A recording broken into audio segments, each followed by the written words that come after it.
Hi guys, welcome back. I am Stu and this is Roman Village for Roller Coaster Tycoon Classic.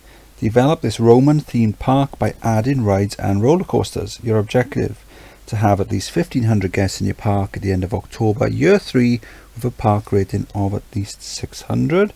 So it's quite a big park then. I mean, it's not huge, but it's a decent size for the guest numbers that we need. Free entry, so we're going to be charging for the rides.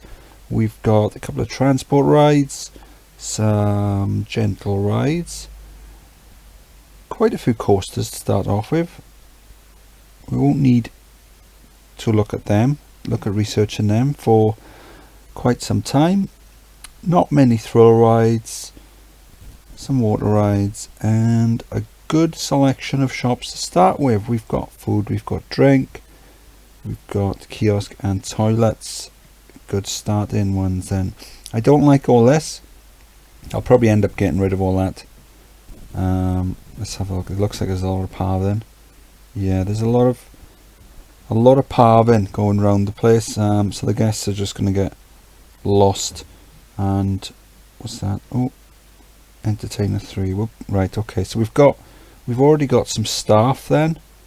Right, we've got 4 entertainers, so I'm going to get rid of them just to save a bit of cash early on in the game. Let's have a look then. We've got some, what are these? Canoes? Really? Canoes? Well, we've got bumper boats, so I think we can get rid of those and maybe replace them with canoes. Yeah, we could build a couple of thrill rides up here, or flat rides, whatever we've got up here. I think what I'll do is I'll no entry sign this path, and then once I've finished building up here, then I can look at expanding down into the park. What that'll also do is that'll give me a bit of a chance for the guests to come in, and whilst the guests are coming in, I can then start getting rid of these paths and maybe flattening it out, and then I can build down and develop this area, because I don't like all these. I mean, these are made to look like buildings. It's just raised land with wooden themes on it. I quite like the aqueduct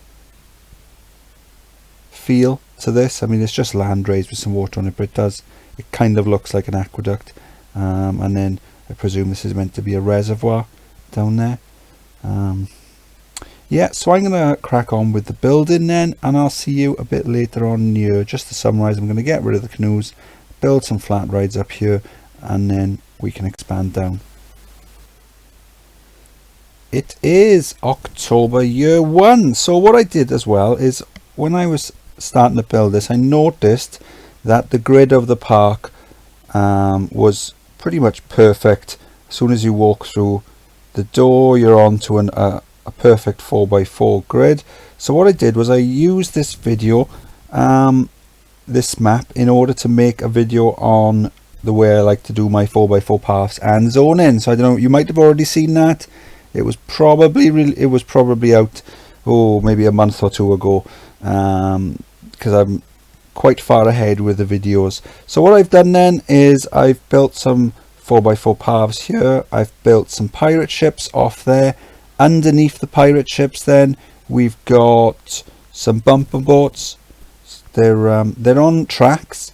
I do like to use, if I'm going to use boat rides, I don't use them very often, but if I do use them, I will put them on tracks just to stop them getting lost. And the park boundary is by here as well, so the last thing I want is for the guests to go on a boat and go across the park boundary, because it might mean that they can't come back in, and that could affect the rating. And then I've got some seating areas here, so I've got those zoned with a security guard, and then we've got some go-karts just up here. Good excitement. So initially then I had this whole area cordoned off with a no entry sign just at the top of the stairs, and that was done so that I could rework the land just down here and get rid of the paths and some of the terrain that was built up. So just down here then I've got some more of the 4x4 paths. I've got a few flat rides, and then I've got a couple of these cheap and cheerful coasters that I like. I'm not going to keep them, I don't think. I think at some point I'll either get rid of them or I'll redesign them and make them a bit more interesting than what they are now. But at the moment they are bringing in the cash. I'm right up to my limit on the loan. And yeah, just over here then I've got a junior coaster. So we've got 2 trains on this. So there's one stopped with the block brakes. Good excitement on that. I'll end up changing the names of all of them as well at some point once I think of something more interesting. So that's pretty much what we've done. I've built the paths down.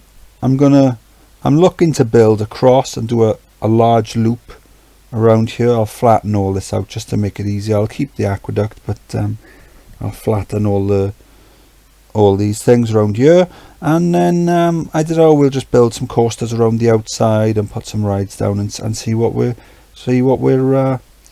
got from there. Scenario 1's 1500 guests, so we're halfway there at the end of year 1. Year 2 is normally a bit slow, so we'll have to wait, I suppose, until the end of year 2 just to see how we're doing. So I'm gonna crack on with the building then. I'll see you this time next year. It is October year 2, so I've built the paths in a loop, so that gives me some big spaces to build some coasters. So I've got room over here for some, I've got room here for a big coaster, room here for something a bit smaller, and then room there then for something else. So what have we built then? Continue down here, so we've got a free fall set almost to top height. I still can't get over how that's given such low intensity for such a fast and steep ride. Got a motion simulator and the mine train there, and then we've got a top spin just in the corner hiding behind the side friction coaster. 3D cinema, give them something to do when it rains. And then we've got a pair of mine trains here. So we've got just over 1100 guests. I think we had about 700 and something a year ago, so we're not doing brilliantly, so we're gonna have to have a big year, I think. So we've had about an extra 400 guests in the last year, so we're going to need that again for this year, and then even then we're only going to scrape past it. So I'm not sure if it's the fact that I've just been a bit slow and I've maybe spent too much time on the paths, or whether it is just the fact that the guests are coming into the park fairly slowly. I did notice it was the guests coming in did sort of stagnate a bit, so that, as you can see, March to April going up fine, and then April and all the way to July sort of plateaued, then dipped a bit. So that does tell me that I wasn't doing enough building. So perhaps I was building, but I was building the wrong things. I was building paths instead of building rides. So hopefully that's not going to sting us. We've got an enterprise just up here, so that's good. What we'll do is towards the end of the game, if we're struggling for numbers, all these rides up here we can, apart from the go-karts, we'll keep charging for that, but all these other rides, the bumper boats, the pirate ship, the enterprise, we'll put all ours free. Also the other flat rides as well, so that'll help retain some of the guests. So I'm going to crack on with the building then. Hopefully I'll see you next year for the Grand Tour and passing the scenario. It is October year 3 and we've got 1560 something guests in the park. The scenario wants 1500, so we are going to pass the scenario. The rating is up on maximum, a little close for comfort in the end. Looking at the graph, looks like we did it back around June, July, and then it's sort of plateaued since, as we knew we were going to do it, so we've stopped building. Okay, so what did we do then? We came in, we got rid of the canoes that were already down, we built pirate ships and bumper boats below, and then we've got go-karts just around here, and then later on in the game then we built an enterprise there. Initially I cordoned off the area with a no entry sign here, whilst I cracked on with building the rest of the place and got rid of all the land shape, the building shaped land at the bottom and the existing paths, because it was quite a mess. It was like made to look as if it was like a Roman village, but we got rid of all that, and then we started laying down our own paths. So we got some thrill rides just up here, and then just here then I built a pair of looped coasters that we've all seen a million times before. I've built them loads of times in different parks as a quick and easy way of getting money. So I've rejigged them now and rethemed them. So let's have a look. They go up, they come down, they go under the ground there, and then they go back to the station. So let's just wait for them to go back, and then we can see them. Nice wide bends on them, and then back up. And I was worried that the unbanked turns at the end would be a problem, so I added those just as a way of completing the ride quite quick, just to see how it ran at the first half. And when the test results came back, so this one here is Apollo and Diana. So when the test results came back, I was quite happy with that, so I didn't adjust it anymore. After that then we built junior coaster down here. So this one's Flora. Good excitement on that. Good stats. Two trains, 13 cars per train. So we made a lot of money off these. And then continuing down then we've got a mine ride here. So this is Mantis. Good stats on this one. Not that many guests riding it though, which is a shame, but has been quite popular. Just over here then we've got Vulcan. All the coasters are named after Roman gods, so there's good excitement on this one. And then just around here then, the brown one, we've got a side friction coaster. So this one's Saturn. Not overly exciting, but it's more popular than some of the higher rated rides. So I don't know, it adds a bit of variety to the park. Just around here then we have got a Virginia reel. It says Tempestus. Good excitement on that. That's a pre-built that I just added quite quickly to because the guest numbers had started to stall. So I just laid that down quite quick. And then we've got another pair here, Mars and Venus.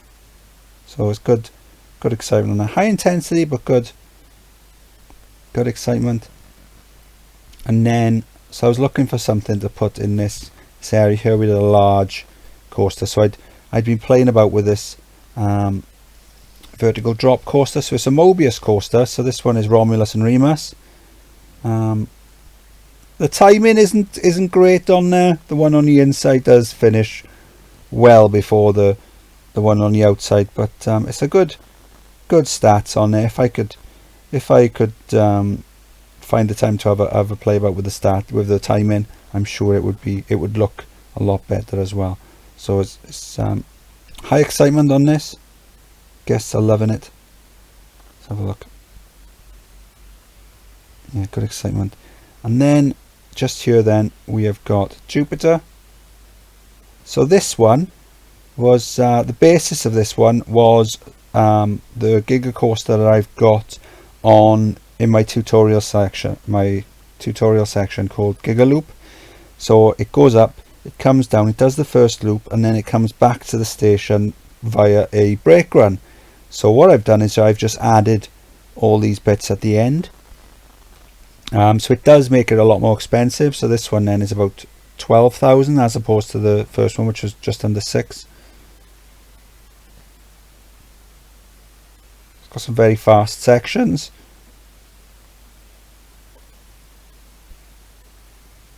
around the bends, and then back up here then we've got a block brake just to allow an extra train to run, but at the moment it's so busy that it's not running as smooth as I'd like. And then just here then we have got, it's Halloween, so we're about to pass the scenario. Just here then we have got Mephitis, and we've completed it. Stoo! Fantastic. So I was looking for something to put here, and then I just figured this one was quite quick to knock up, and I like the way the large loop, it starts one side of the aqueduct, or what was the aqueduct, and then finishes the other side. I think that's everything. Yep, and that was Roman Village.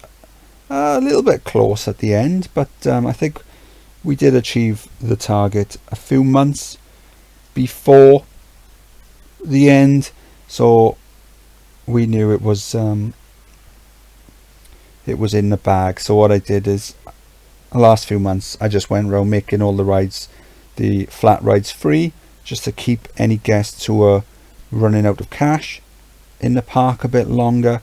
So there's 102 guests running out of cash. Let's have a look at this one. There you go. He's got £1.40 in his pocket. Aziz, 90 pence. Kaylin, nothing at all. But there's plenty of rides that are free in the park if they want to stay a bit longer. But the scenario is passed now, so what I could do is go around putting all the prices up, and then that way it'll get rid of all the guests that have got no cash, and then that'll open up some space for some new guests.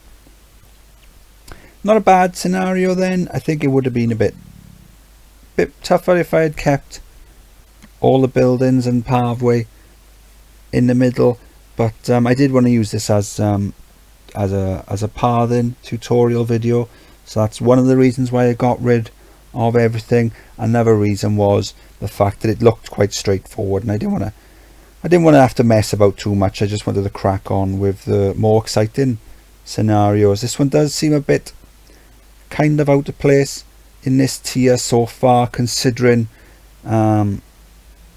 the terrain on some of the other scenarios in this tier has been bonkers, whereas this one it's nothing that out of the ordinary really, apart from the aqueduct running down the middle. But I mean, that's only one tile, and you can build underneath that and over it, so it's not really an issue. All in all then, not a bad scenario. One of the better ones of the tier, and probably one of the better ones in the game so far. So I am Stu. This was Roman Village for Roller Coaster Tycoon Classic. If you enjoyed the video, please like and subscribe. Any comments, feedback, questions, drop them in the comment section, and I'll see you next time. Bye.